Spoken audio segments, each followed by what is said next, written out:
ரசம் வைக்கிறது எப்படின்னு இந்த வீடியோவில் பார்க்கலாம். இதில் என்னென்ன இருக்குன்னு மாஸ்டர்கிட்ட கேட்கலாம். பூண்டு, வரமிளகாய், சீரக மிளகு. இது எவ்வளோ எல்லாம் போட்டிருக்கீங்க? ஆனால் 2 ஸ்பூனு. சீரகம் 2 ஸ்பூன், பூண்டு ஒரு முழுசாக ஒரு பூண்டு, மிளகாய் 5. இப்போ ரசத்துக்கு கருவேப்பிலை கொத்தமல்லி க்ளீன் பண்ணலாம்.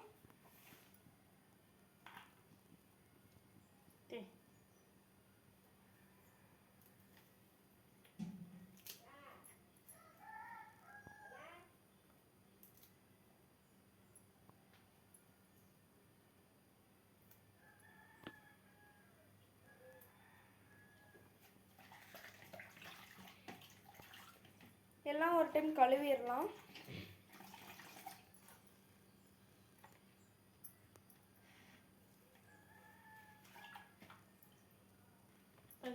மிக்சியில் போட்டு அரைச்சிடலாம். இதை மிக்சியில் போட்டு ஒரு 2 சுற்று சுற்றிடலாம்.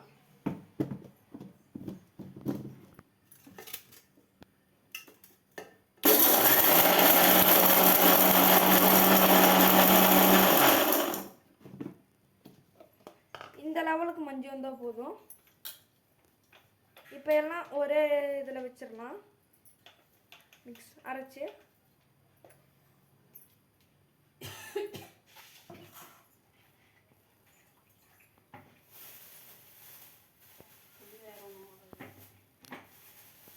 இப்போ புளி கொஞ்சம் ஊற வச்சிடலாம்.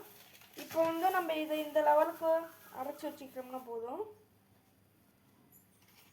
இப்போ நம்ம இதை தனியாக ஒரு பக்கம் வச்சிடலாம்.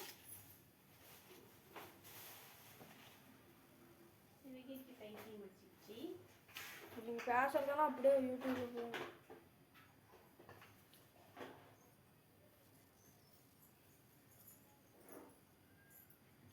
புளி இந்த அளவுக்கு எடுத்து நல்லா புளிஞ்சு ஊற வச்சிருங்க. ஒரு எலுமிச்சம்பழ அளவு புளி எடுத்துக்கோங்க. ஒரு எலுமிச்சம்பழ அளவு புளி எடுத்துக்கலாம். இப்போ என்னை கைட் பண்ணுறது வேறு யாரும் இல்லை, நம்ம மாஸ்டர் தான். இப்போ ரசத்துக்கு தக்காளி வந்து நம்ம மிக்சியில் அடிச்சுக்கலாம். ஏன்னா கையில் புளியறதுக்கு லேட் ஆகும்.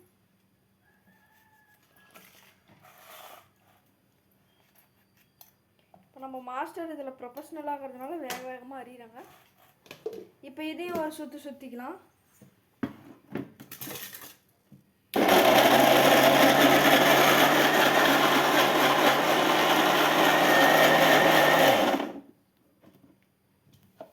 இந்த லெவலுக்கு மஞ்சள் வந்தால் போதும்.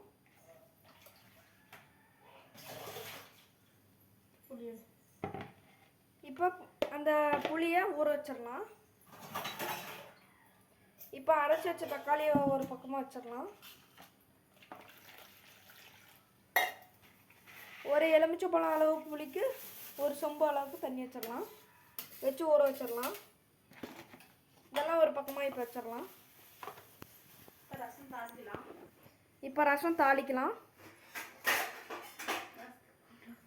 ரசத்துக்கு தேவையான பாத்திரம் ஃபஸ்ட்டு எடுத்துக்கலாம். முதலில் அடுப்பை பற்ற வைக்கவும்.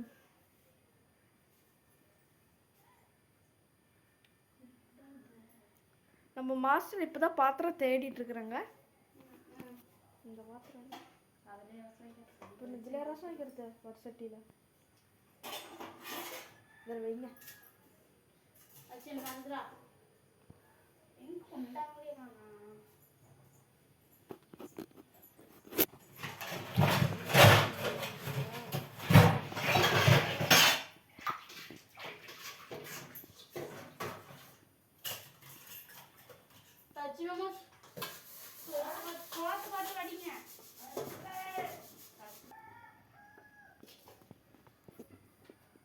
பாத்திரத்தில் இருக்கிற தண்ணி வற்றினதும் எண்ணெய் ஊற்றிடலாம். எண்ணெய் ஊற்றினதுக்கு அப்புறம் எடுக்க மாட்டேங்குது. பாத்திரம் ஃபஸ்ட்டு நல்லா காயிட்டும்.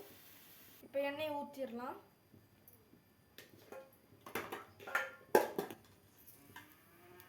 எண்ணெய் நல்லா கொதிச்சு வந்ததுக்கப்புறம் 1 டேபிள் ஸ்பூன் அளவுக்கு கடுகும் கடலைப்பருப்பும் சேர்த்துக்கலாம். எண்ணெய் நல்லா பொரிஞ்சு வந்துருச்சு. இப்போ கடுகு சேர்த்துக்கலாம். எண்ணெய் மிதமான சூட்டில் இருக்கும் போதே கடுகு சேர்த்துக்கலாம்.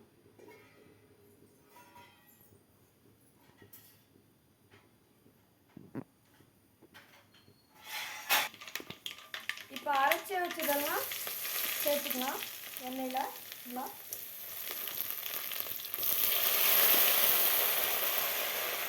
இந்த அளவுக்கு நல்லா எல்லாம் பொரிஞ்சு வரணும்.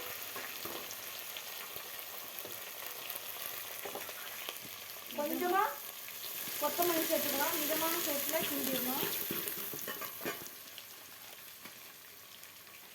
இப்போ கொஞ்சமாக சக்தி மசாலா ரசப்பொடி சேர்த்துக்கலாம். நல்லா டேஸ்ட் கொடுக்கும். கொஞ்சமாக மஞ்சள்தூள் சேர்த்துக்கலாம். இப்போ லைட்டாக கிண்டி விட்டுக்கலாம்.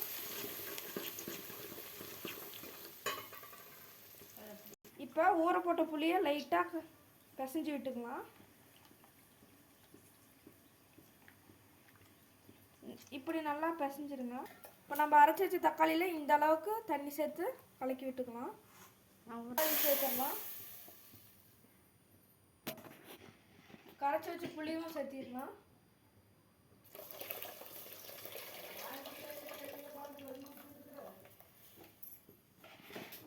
வீடியோ எடுத்துட்டு லைட்டாக கொஞ்சம் கிண்டி விட்டுறலாம். லைட்டாக கிண்டி விட்டுறலாம். உப்பு போடுறேன். உங்களுக்கு தேவையான அளவு உப்பு சேர்த்துக்கோங்க. இருமா, தலைக்கு ஊத்தல சோப்பு போட்டு ஊற்று.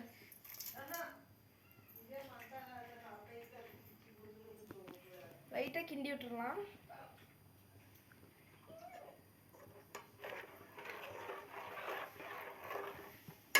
சேர்த்த உப்பு கரையிட்டோம். இப்போ இந்த ரசம் கொதி வந்துருச்சுன்னா ரசம் தயார்.